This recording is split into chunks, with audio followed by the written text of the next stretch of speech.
अंगावर शहारे अन डोळ्यात अश्रू आणणारी, माणुसकीला काळिमा फासणारी ही घटना आहे. ज्या आईने 9 महिने आपल्या पोटात जीव जपला, त्याच निरागस जीवाला जन्मताच कचऱ्याच्या ढिगाऱ्यात टाकलं जातंय. ही कल्पनाच मन सुन्न करणारी आहे. शेवटी इतकी निर्दयता कुठून येते?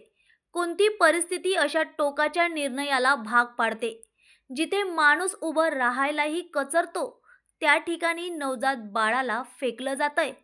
ही वस्तुस्थिती लाजिरवाणी आणि अस्वस्थ करणारी आहे.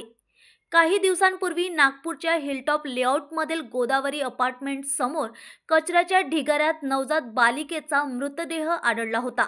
प्राथमिक तपासात बालिकेचा जन्म मृतदेह सापडण्याच्या सुमारे 2 तास आधीच झाला असावा, असा अंदाज व्यक्त करण्यात आला होता. नाळ कापलेली नसल्याने प्रसूती विना वैद्यकीय मदतीने झाल्याचा संशय व्यक्त झाला होता.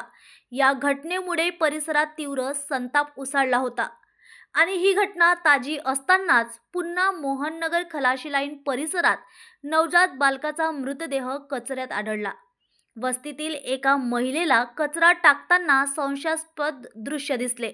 नागरिकांनी जवळ जाऊन पाहिले असता नवजात मुलाचा मृतदेह पडलेला आढळला. माहिती मिळताच पोलिसांनी घटनास्थळी धाव घेतली. महानगरपालिकेच्या रुग्णालयातील कर्मचाऱ्यांनी मृतदेह ताब्यात घेऊन पुढील तपासणीसाठी मेयो रुग्णालयात पाठवला. दोन्ही प्रकरणात मृत बालकांची ओळख आणि नेमकी कारणीमांसा शोधण्याचे काम पोलिसांकडून सुरू आहे. सलग 2 घटनांनी नागपूर शहर हादरलं असून समाजाच्या संवेदनशीलतेवर पुन्हा एकदा मोठं प्रश्नचिन्ह निर्माण झालं आहे.